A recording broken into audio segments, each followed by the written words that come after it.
지난 2007년 남북 정상 간에 합의했던 14 남북 공동선언이 발표된 지 올해로 13주년을 맞았습니다. 당시 남북 정상은 한반도 평화 정착을 위한 다양한 방안을 제시했지만 합의 이행은 여전히 풀어야 할 숙제로 남아 있습니다. 최근에는 우리 공무원 피격 사건과 트럼프 대통령의 코로나19 확진까지 겹치면서 여전히 전망은 어두운 상황입니다. 김영교 기자가 보도합니다. 2007년 10월 4일 평양에서 만난 노무현 대통령과 북한 김정일 국방위원장은 1차 남북 정상회담 이후 7년 만에 만들어진 두 번째 공동선언문에 서명했습니다. 남북관계 발전과 평화 번영을 위한 선언, 이른바 14선언입니다. 14선언은 남북관계를 대결에서 협력으로 재설정한 6.15 선언에서 나아가 항구적인 평화체제 구축을 위한 구체적인 실천 방안을 제시했다는 평가를 받습니다. 특히 남북 교류 협력과 한반도 군사적 긴장 완화를 약속하고 종전선언을 처음으로 명시하는 등 현 정부의 대북 정책의 토대를 마련했다는 분석입니다.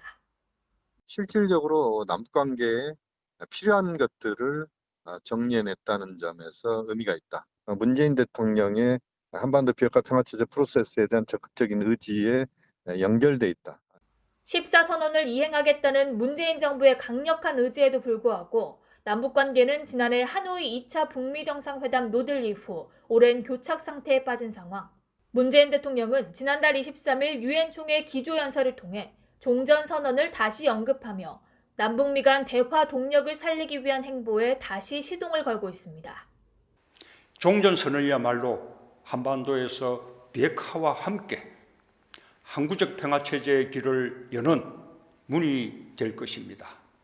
하지만 돌파구는 쉽게 열리지 않을 전망입니다. 오는 11월 미 대선을 앞두고 북미 모두 상황 관리에 집중하고 있는 데다 최근 공무원 피격 사건과 도널드 트럼프 대통령의 코로나19 확진까지 겹치며 대화 재개의 실마리는 좀처럼 풀리지 않고 있습니다.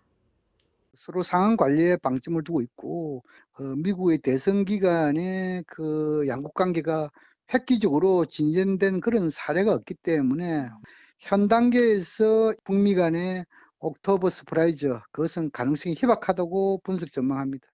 무엇보다 비핵화를 둘러싼 북미 간 입장 차이가 여전히 큰 만큼 현재 상황을 당장 타개하기는 어렵다는 전망입니다. 남북 정상이 14선언에 서명한 지 13년이 흘렀지만 한반도 평화 시계는 아직도 쉽사리 움직이지 않고 있습니다. BBS 뉴스 김현규입니다.